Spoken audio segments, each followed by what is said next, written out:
Jadi tidak hanya kemudian individu yang harus berubah, tentu kita sebagai konsumen gitu ya, tetapi juga business organization, ya, perusahaan harus memikirkan bagaimana membuat produk yang ramah lingkungan. Pemerintah, ya, itu juga perlu mendorong gerakan ekonomi sirkular yang lebih masif ke depan begitu.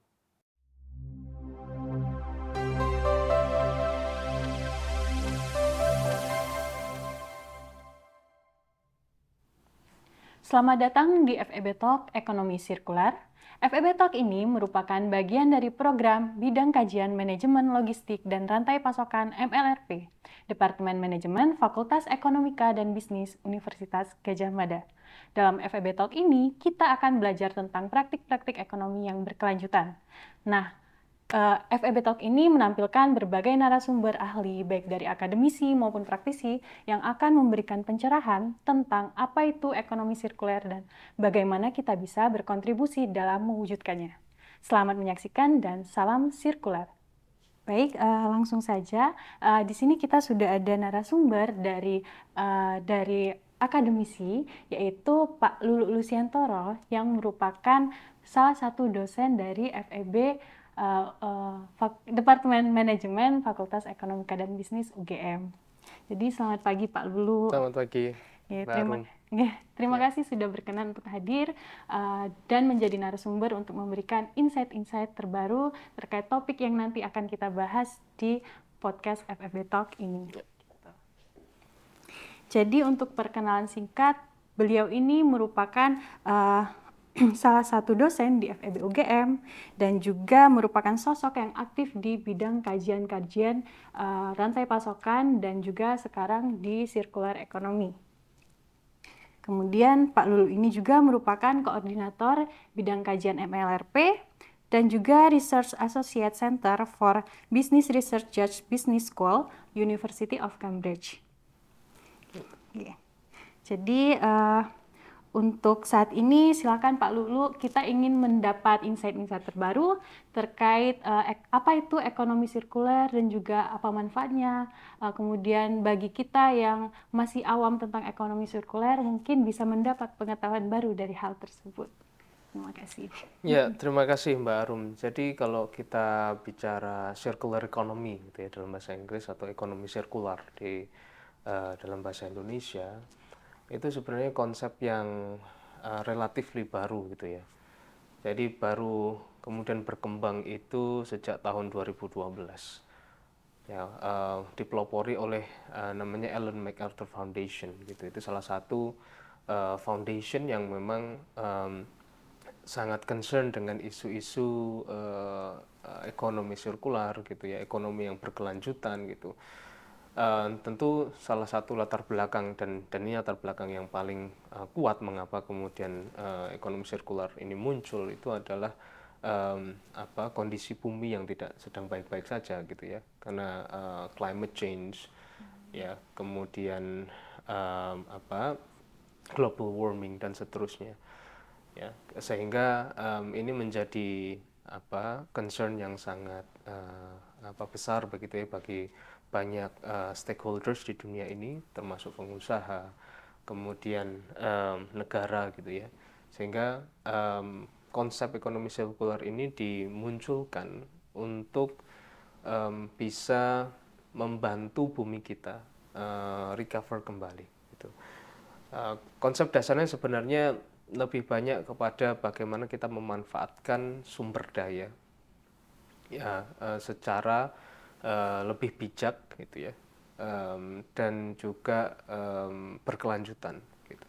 Nah, sumber daya ini kan bermacam-macam, terutama yang menjadi sorotan dari ekonomi sirkular ini adalah sumber daya alam gitu ya, terutama dalam proses bisnis gitu ya. Banyak aktivitas-aktivitas bisnis tentu yang kita rasakan sehari-hari itu menggunakan sumber daya alam ya, yang itu terbatas jumlahnya gitu ya.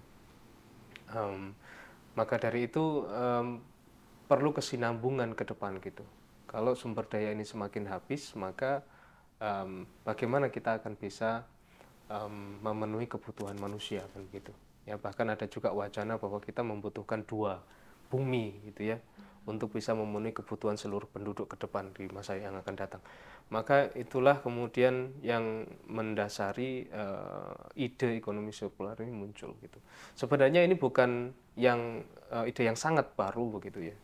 Sejak awal tahun 2000-an sebenarnya sudah muncul juga ide seperti ini begitu ya, dengan bahasa lain ya, seperti mungkin kita ketahui bersama 3R gitu ya, reduce, reuse, recycle. Iya. Itu sudah sering kita dengar sejak mungkin tahun 90-an, awal-awal 2000-an gitu ya. Tetapi kemudian konsep ekonomi sirkular sendiri secara terminologi itu baru mulai populer di sekitar tahun 2012 itu. Ya, sejak itu kemudian banyak sekali penelitian terkait dengan ekonomi sirkular gitu ya, dan dalam payung yang lebih besar yaitu sustainability tentunya gitu ya. Nah, jadi itu subset dari sustainability gitu ya, cabang dari sustainability gitu. Itu saya kira ya, sedikit tentang background tentang ekonomi sirkular. Nah, apa itu ekonomi sirkular? Justru itu yang penting untuk kita ketahui kan gitu, secara definisi. Nah, ini saya ambilkan dari Journal of Cleaner Production ya, yang ditulis oleh Suarez Eiroa dan kawan-kawan tahun 2019. Saya suka dengan definisi ini karena melihat ekonomi sirkular dari perspektif sistem gitu ya. Jadi dalam definisi ini saya quotes menggunakan bahasa Inggris, nanti akan saya coba jabarkan satu persatu. Circular economy is a regenerative production consumption system.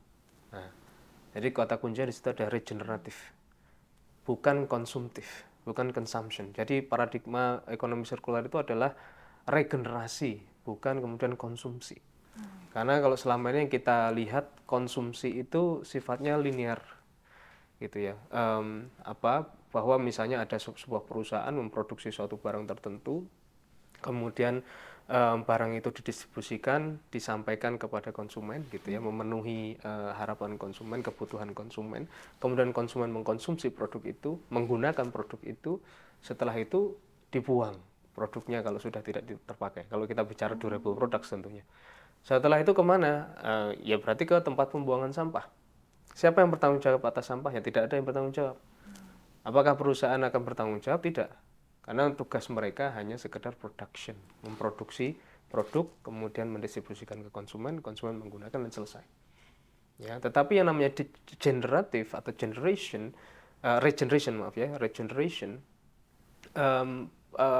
paradigmanya adalah bagaimana kemudian sampah yang dihasilkan dari proses konsumsi itu kembali ke sistem produksi. Makanya disebut sirkular gitu ya. Iya. Kembali lagi ke sistem produksi, sehingga tidak ada sampah yang dihasilkan harapannya gitu ya, walaupun itu sulit sekali tentunya terjadi gitu ya, tidak ada sampah yang dihasilkan, tetapi tujuan besarnya ekonomi sirkular itu adalah mengeliminasi adanya sampah ya, kalaupun ada sangat minimal gitu ya. Ya, itu yang disebut regenerative production consumption system. Jadi tidak bisa kemudian hanya dari konsumsi saja, konsumen saja yang kemudian memilah sampah, kemudian mengelola sampah dengan baik, tetap dari proses productionnya juga harus dijaga dengan baik begitu, agar tidak menghasilkan terlalu banyak sampah. Makanya sekarang kemudian ada istilahnya extended producer responsibility. Jadi produsen itu harus bertanggung jawab atas sampah yang dihasilkan nanti dihilir setelah dikonsumsi oleh konsumen. Ya, jadi ada extended producer responsibility, ada juga extended consumer responsibility. Ya, bahwa konsumen pun juga harus bertanggung jawab atas sampah yang dihasilkan. Maka dari itu ada yang disebut sebagai production consumption system. Ya. Kemudian that aims to maintain extraction rates of resources. Ya, jadi sebisa mungkin mengurangi ekstraksi resources yang terlalu berlebihan gitu. Kita harus menjaga jumlah resources, sumber daya alam itu, misalnya kita menggunakan raw materials gitu ya, atau bahan baku yang dari alam misalnya gitu ya, nikel misalnya, atau bahan baku lain yang memang tidak bisa diperbaharui gitu ya. Nah, itu sebisa mungkin jaga agar levelnya itu tidak terlalu besar begitu ya, tidak eksploitatif gitu. Mengapa? Karena kita tentu harus juga menyisakan resources itu untuk anak cucu kita ke depan kan gitu. Ya, malah sebisa mungkin kita kemudian membuat alternatif-alternatif bahan baku yang tidak merusak lingkungan. Nah, itu kemudian and regeneration rates of waste and emission.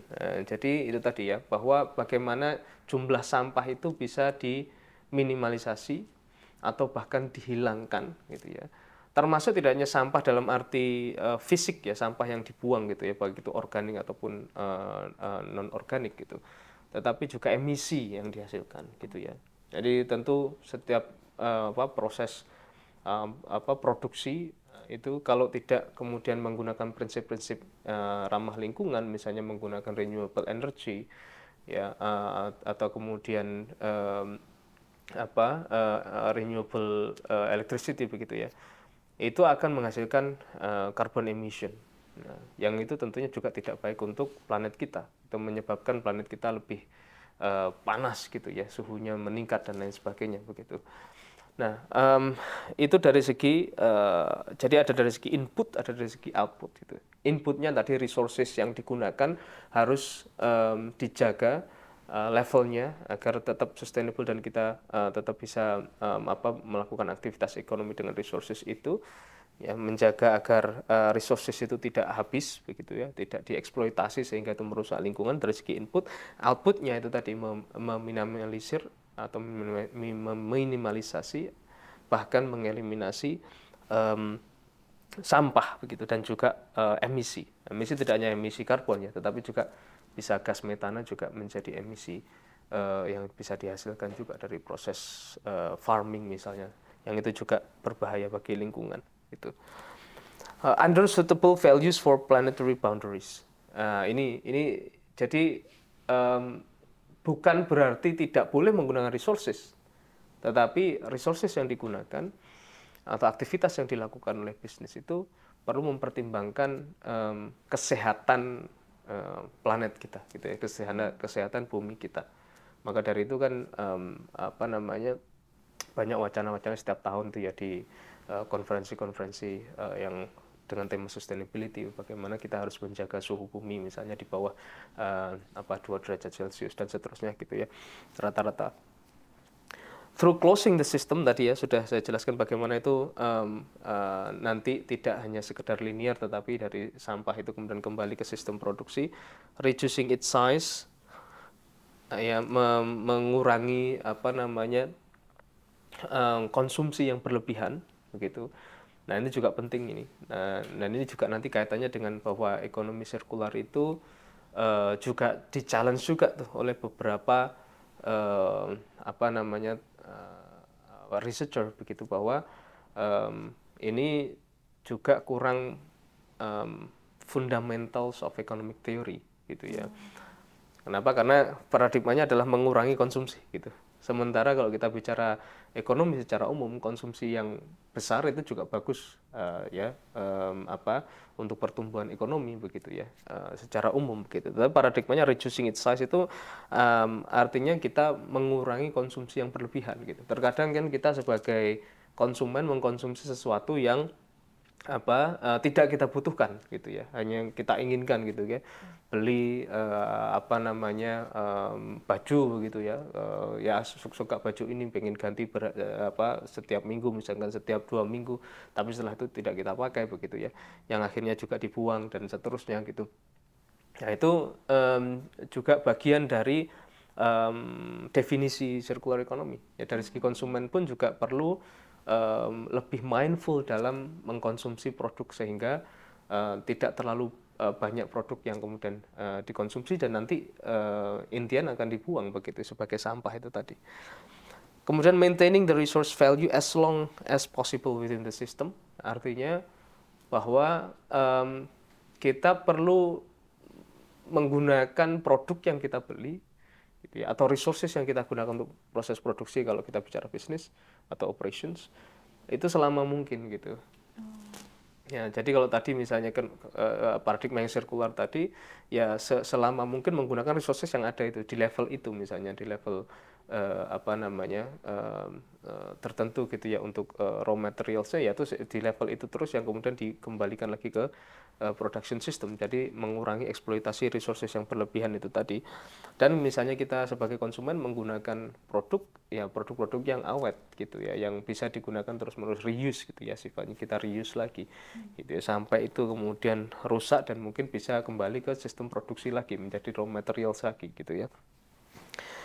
Kemudian mainly leaning on design and education. Nah, ini penting ini. Jadi proses ekonomi sirkular itu um, ujungnya di awal itu harus diawali dengan desain produk yang memang ramah lingkungan kan gitu ya. Betul-betul produk yang dihasilkan oleh perusahaan itu dirancang sedemikian rupa sejak awal sehingga itu menghasilkan sampah yang minimal ya. Dan bisa kemudian digunakan lagi sebagai raw materials untuk produksi selanjutnya gitu. Kemudian education penting. Nah, ini penting sekali gitu ya. Kalau di negara-negara maju, konsep ekonomi sirkular ini sudah banyak dipahami tidak hanya oleh perusahaan tetapi juga oleh individu, gitu ya, oleh masyarakat secara umum. Nah, kembali lagi ketika kita bicara bisnis yang ramah lingkungan, produk yang ramah lingkungan, gitu ya, dan ekonomi sirkular secara sistem begitu, selama masih ada konsumen yang menginginkan produk-produk yang tidak sustainable, pasti juga akan ada produsen yang akan memproduksi produk itu. Karena bisnis tentunya merespon kebutuhan pasar kan gitu. Yeah. Kalau pasarnya tidak menginginkan perubahan ya atas itu produk yang dikonsumsi gitu ya, dan merasa bahwa ini produk yang tidak ada masalah begitu, maka produsen akan tetap memproduksi itu walaupun itu tidak sustainable gitu. Ya, maka dari itu edukasi menjadi penting terutama di konteks negara-negara yang sedang berkembang, termasuk di Indonesia. Tidak banyak orang yang kemudian memahami konsep ekonomi sirkular gitu ya.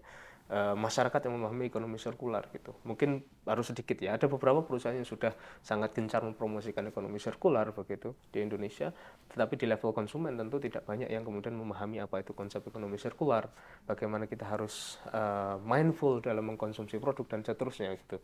Sehingga gerakan ekonomi sirkular ini juga belum masif dirasakan di Indonesia. Nah, itu butuh edukasi yang cukup besar gitu ya. Kami melakukan sedikit studi gitu ya, mencoba untuk melihat dari segi media gitu yang ada di Indonesia gitu, melihat bagaimana sih perkembangan isu ekonomi sirkular ya, baik walaupun itu baru sebatas wacana tentu kalau kita bicara media gitu ya, media populer begitu. Kita lihat trennya itu walaupun ekonomi sirkular itu sudah tadi ya dipopulerkan sejak sekitar tahun 2012 gitu, kita baru kemudian menangkap isu ekonomi sirkular itu tahun 2014. Artinya ada gap sekitar 2 tahun. Itu pun baru awal-awal didiskusikan muncul di media gitu ya. Artinya kita lag behind gitu tren ekonomi berkelanjutan yang ada di dunia saat ini gitu. Ya, partly kita bisa memahami itu karena memang Indonesia sedang berkembang begitu. Ya, dan juga banyak misalkan bisnis-bisnis yang sifatnya small and medium size enterprise, bahkan sekitar 99% ya dari bisnis di Indonesia itu bentuknya adalah SMEs begitu, sehingga mereka juga mungkin kurang resources gitu ya untuk bergerak ke arah sana gitu. Itu juga bisa dipahami gitu. Namun demikian bukan berarti kemudian edukasi menjadi tidak penting gitu ya. Edukasi harus terus dilakukan untuk bisnis maupun untuk individu begitu. Nah, itu yang perlu dilakukan. Kemudian terakhir ini with the capacity to be implemented at any scale gitu ya. Jadi tidak hanya kemudian individu yang harus berubah, tentu kita sebagai konsumen gitu ya, tetapi juga business organization ya, perusahaan harus memikirkan bagaimana membuat produk yang ramah lingkungan. Pemerintah ya itu juga perlu mendorong gerakan ekonomi sirkular yang lebih masif ke depan begitu. Ya, artinya itu bisa bisa dimulai dari individu, dari sederhananya memilah sampah dari rumah, membuat mungkin fasilitas kompos sederhana di rumah misalnya begitu ya. Kemudian berpartisipasi untuk pengelolaan sampah yang baik gitu sampai ke level kemudian perusahaan yang mencoba untuk mengimplementasikan ekonomi sirkular didukung oleh regulasi nasional atau di level negara yang lebih mendukung gerakan itu. Jadi overall sebenarnya kalau kita bicara ini tadi ya definisi ini secara umum kita bicara sistem perspektif. Iya. Jadi ekonomi sirkular tidak sekedar jargon bahwa kita harus memilah sampah atau bahwa kita harus menerapkan reduce, reuse, recycle, tetapi kita bicara sistem as a whole gitu ya. Jadi ini menariknya tuh di situ gitu. Saya kira itu ya, Mbak. Ya, tadi kan sepertinya memang ekonomi sirkular itu merupakan suatu gagasan yang sangat penting untuk berkelanjutan. Kemudian tapi untuk Indonesia sendiri seperti yang Bapak sampaikan mungkin baru mengenal di tahun 2014 tentang ekonomi sirkular. Nah, apakah salah satu kendalanya itu adalah masyarakat di Indonesia itu mungkin kurang memahami. Maksudnya apakah ekonomi sirkular itu sama seperti recycling atau bagaimana Pak menurut Pak Wu? Ya, 2014 itu hasil analisis data media yang kami lakukan gitu ya. Ya, dan bisa jadi sebagian orang sudah mengenal konsep itu sebelum 2014 begitu. Jadi saya tidak bisa sampaikan bahwa Indonesia baru mengenal di 2014 gitu ya. Tetapi setidaknya dari media yang coba kita analisis itu 2014 itu baru kemudian muncul wacana itu gitu ya. Um, apa bedanya dengan recycling? Ya, recycling itu bagian dari prinsip ekonomi sirkular. Ya, kalau Suarez, Eiroa dan kawan-kawan tahun 2019 di Journal of Clean Production itu membagi ekonomi sirkular ke dalam 7 prinsip gitu ya. Jadi ada 7 prinsip ekonomi sirkular. Yang mana yang tadi recycling gitu ya.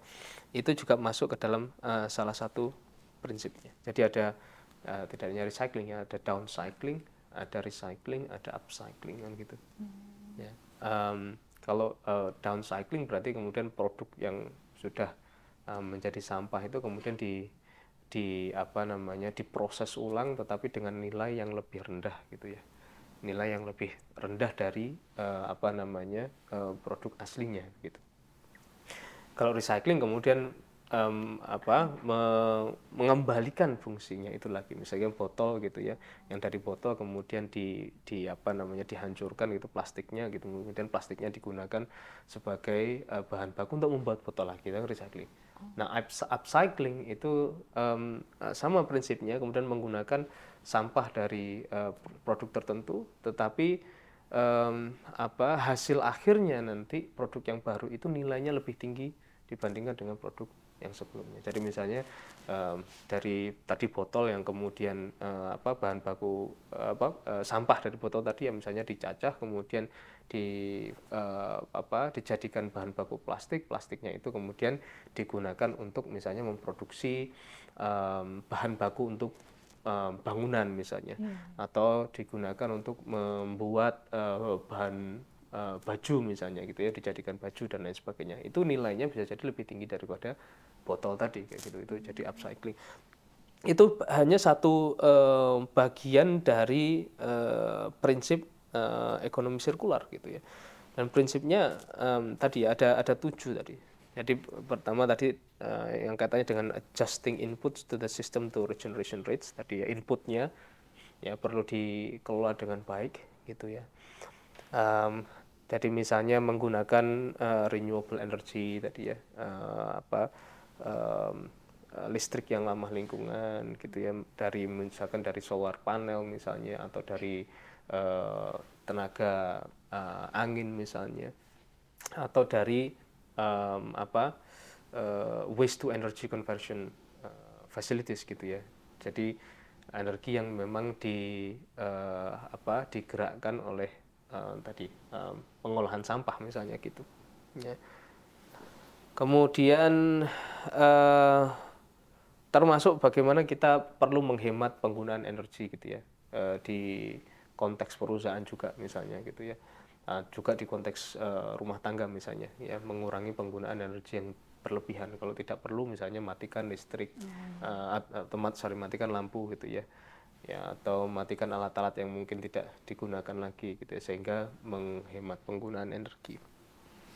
Prinsip yang kedua tadi tentang outputnya tadi, ya bagaimana outputnya dibuat sedemikian rupa gitu ya, proses produksinya dibuat sedemikian rupa sehingga menghasilkan output yang tidak malah menambah sampah begitu ya. Tetapi outputnya itu nanti bisa digunakan kembali untuk sistem produksi. Ya. Kemudian closing the system tadi sudah saya jelaskan. Nah, itu yang downcycling, recycling, upcycling itu masuk ke dalam closing the system ya.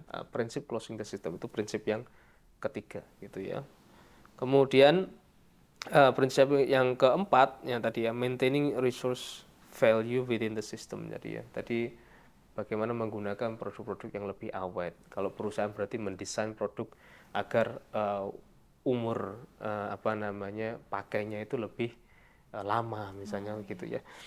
Kemudian reducing the system size tadi sudah saya sampaikan ya, ada extended consumer responsibility, bagaimana kita bisa mengurangi konsumsi yang terlalu berlebihan gitu ya, kita bertanggung jawab, konsumen itu juga bertanggung jawab pada sampah yang dihasilkan gitu.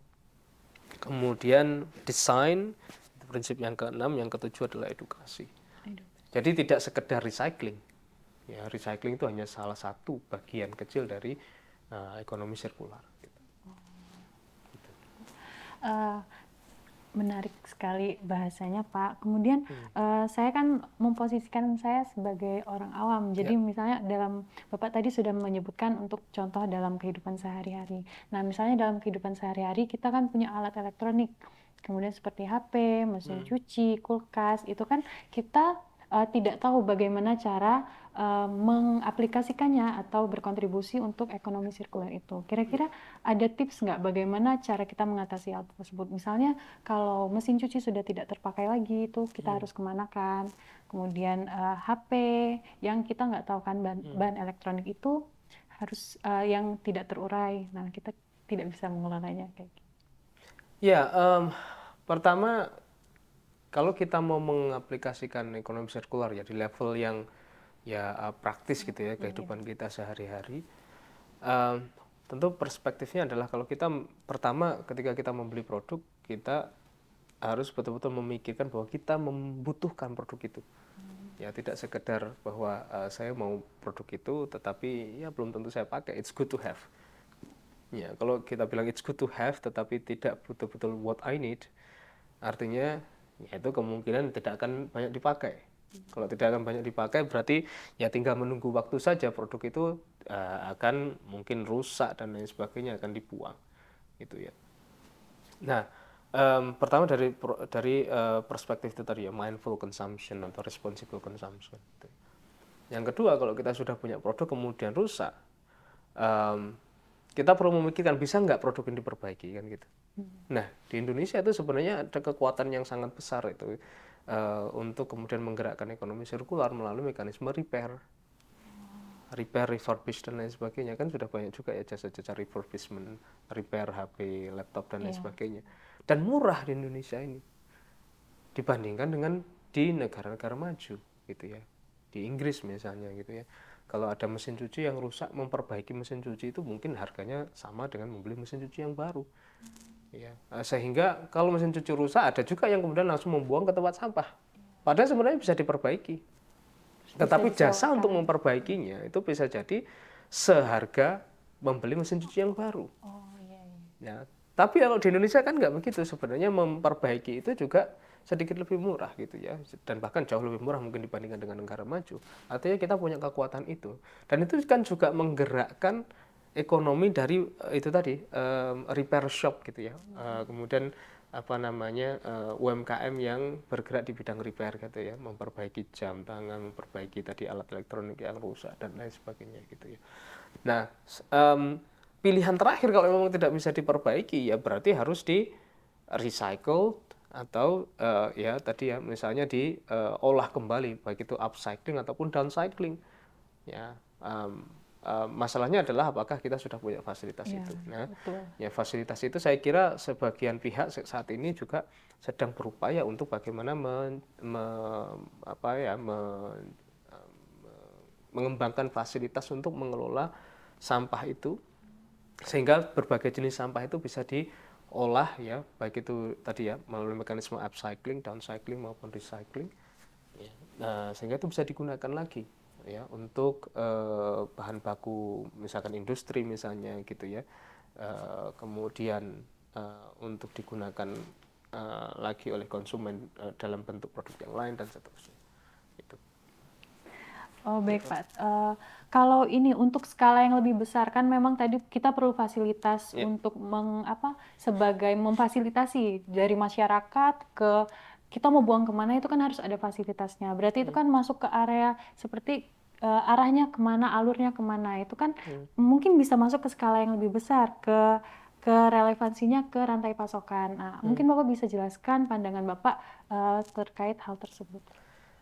Ya, rantai pasokan, saya kira kita perlu kembalikan dulu ke definisinya rantai pasokan apa gitu ya. Kalau kita bicara rantai pasokan itu kan artinya sebuah proses untuk mendeliver values, ya values, tidak sekedar produk gitu ya. Yang itu kemudian proses mendeliver values itu dilakukan dengan cara berkolaborasi antar organisasi gitu ya atau antar perusahaan gitu ya.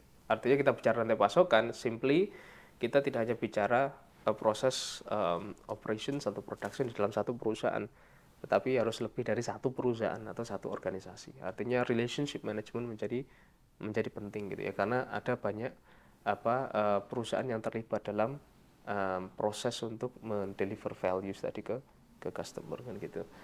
Nah, tentu rantai pasokan akan menjadi bagian yang sangat penting gitu ya dalam implementasi ekonomi sirkular gitu, terutama untuk perusahaan besar yang memang proses tadi ya delivery of values tadi ke customer itu menjadi kompleks gitu ya. Jadi kalau perusahaan besar produsen-produsen produk-produk yang sudah skalanya besar begitu kan pasti mereka punya tidak hanya fasilitas produksinya, tetapi mereka mungkin akan bekerja sama dengan distributor. Ya, ada mungkin national distribution center, ada regional distribution center misalnya ya, ada kemudian retail stores atau wholesaler yang mereka miliki, bisa jadi mereka miliki sendiri atau dimiliki oleh pihak lain. Artinya rantainya menjadi lebih panjang semakin besar perusahaan itu ya, akan semakin kompleks rantai pasokannya. Nah, untuk perusahaan-perusahaan besar yang seperti itu, tentu pengelolaan rantai pasokan dan termasuk di dalamnya adalah aktivitas logistik ya, aliran produk dari satu fasilitas ke fasilitas lain itu menjadi penting. Salah satu contohnya misalnya perusahaan, artinya kalau mau menerapkan ekonomi sirkular harus juga siap untuk punya fasilitas reverse logistics misalnya ya. Reverse logistik apa, kalau selama ini kita bicara logistik secara umum adalah bagaimana tadi ya mengelola aliran produk ya dari misalnya manufacturer gitu ya atau produsen ke retailer misalnya gitu atau ke end customers gitu. Kalau sekarang dibalik gitu. Produk-produk yang misalnya dibuang, produk-produk yang reject, yang defect, yang sudah tidak bisa digunakan lagi dan perlu dikembalikan ke sistem produksi, artinya perlu dikelola dengan baik gitu. Jadi misalnya mengirim produk 100 packs gitu ya ke konsumen, ke retail, ternyata 10 packsnya itu bermasalah misalnya, sudah tidak bisa digunakan lagi, yang harus dibuang dan lain sebagainya, atau harus di rework, berarti harus dikembalikan lagi ke sistem produksi, sehingga itu perlu dipikirkan bagaimana skema reverse logistik yang baik. Apakah akan ada gudang yang khusus menampung produk-produk yang reject atau yang defect itu tadi, kemudian termasuk kemudian pada sampahnya, kalau kita bicara extended producer responsibility ketika itu produknya menjadi sampah ya, apakah kemudian ada mekanisme di mana bekerja sama dengan para pengumpul sampah untuk produk-produk itu akan kembali lagi menjadi raw materials. Nah, itu kan perlu dipikirkan dari segi warehouse-nya, dari segi transporting-nya, dari segi fasilitas produksinya. Mungkin pengelolaan dengan raw materials dari sampah itu akan berbeda dengan pengelolaan produksi dengan raw materials yang bukan dari sampah misalnya begitu. Itu perlu dipikirkan. Nah, tentu itu memang lebih relevan dengan konteks perusahaan yang lebih besar yang punya sistem rantai pasokan yang lebih kompleks gitu. Kalau perusahaan-perusahaan kecil mungkin ya SMI belum punya supply chain yang sekompleks itu, tetapi setidaknya perlu juga dipikirkan ya bagaimana mereka mengelola sampah sehingga sampah itu yang mereka hasilkan itu betul-betul menjadi tanggung jawab mereka gitu ya. Ya, kemudian bisa juga mereka kemudian bekerja sama dengan aktor-aktor rantai pasokan lain yang lebih besar. Misalnya kalau mau memproduksi sesuatu ya cari misalnya supplier yang punya bahan baku yang lebih ramah lingkungan, misalnya bisa dimulai dari situ begitu ya. Sehingga produk yang dihasilkan pun juga produk-produk yang ramah lingkungan, tetapi juga perlu diperhatikan bahwa perlu melihat apakah ada kebutuhan konsumen ke arah situ. Nah, kembali lagi nanti ke consumer behavior gitu. Apakah konsumen sudah siap untuk membeli produk-produk yang ramah lingkungan gitu ya. Karena bisa jadi produk yang ramah lingkungan itu menjadi lebih mahal dan untuk UMKM bisa jadi tidak kompetitif gitu. Karena tadi ya sourcing of raw materials-nya itu mahal gitu, yang produk-produk ya atau bahan baku yang tidak ramah lingkungan itu mahal, sehingga mempengaruhi cost of goods sold, sehingga harga yang ditawarkan ke konsumen tingkat akhir juga akan mahal dan tidak kompetitif. Nah, itu juga perlu dipikirkan ya. Itu the whole story itu juga tentang rantai pasokan itu. Gitu. Terima kasih Pak Lulu. Mungkin ada pesan untuk masyarakat atau pemangku kepentingan dan teman-teman Sivitas Akademika terkait tentang ekonomi sirkular ini. Ya, pertama bahwa ekonomi sirkular itu memang sesuatu yang relatif baru yang tadi saya sampaikan ya, walaupun sudah berkembang sejak lama, tetapi di Indonesia mungkin relatif baru. Ya tentu kita perlu as an individuals ya atau juga sebagai perusahaan perlu juga belajar lebih lanjut ya apa itu ekonomi sirkular gitu, bagaimana kita bisa mengimplementasikan ekonomi sirkular ya, kemudian dampaknya apa pada aktivitas kita sehari-hari, pada konsumsi, pada produksi dan lain sebagainya gitu ya. Ini ekonomi sirkular dan juga ekonomi yang berkelanjutan itu nanti akan berpengaruh tentunya pada lagi-lagi kesehatan planet kita. Kalau kita bicara sustainability kan tidak hanya terkait dengan profit gitu, tetapi juga people, bagaimana orang-orang di sekitar kita kelola, dan juga planet gitu. Bahwa kita beraktivitas itu di muka bumi ini, kita menggunakan bumi ini untuk berpijak mencari penghidupan gitu ya. Ya kita juga harus menjaga bumi ini dengan baik, dan itu saya kira tanggung jawab bersama, tidak hanya perusahaan, tidak hanya pemerintah, tetapi juga kita sebagai individu yang mengkonsumsi produk itu juga perlu bertanggung jawab atas apa yang kita lakukan begitu. Nah tentu akan butuh waktu ya untuk kita memahami betul konsep ini gitu ya, untuk kemudian sistem terbangun dengan baik gitu. Dan saya kira di luar sana juga sudah cukup banyak ya akhir-akhir ini referensi tentang ekonomi sirkular, termasuk ekonomisirkular.id gitu ya, yang tentu di situ ada platform yang akan membantu juga masyarakat baik itu individu maupun perusahaan memahami lebih dalam tentang ekonomi sirkular. Nanti saya kira akan lebih banyak juga dijelaskan tentang ekonomisirkular.id ya di sesi selanjutnya mungkin oleh Mbak Ibu. Terima kasih banyak Pak Lulu telah menjadi narasumber kita kali ini. Semoga kita bisa berdiskusi lagi ke depannya tentang ekonomi sirkular. Demikian episode FEB Talk Ekonomi Sirkular kali ini. Semoga bermanfaat untuk kita semua. Saatnya kita bertransformasi menuju ekonomi yang berkelanjutan. Dan saatnya kita memikirkan keberlanjutan bumi di mana kita berpijak dan mencari penghidupan. Salam sirkular.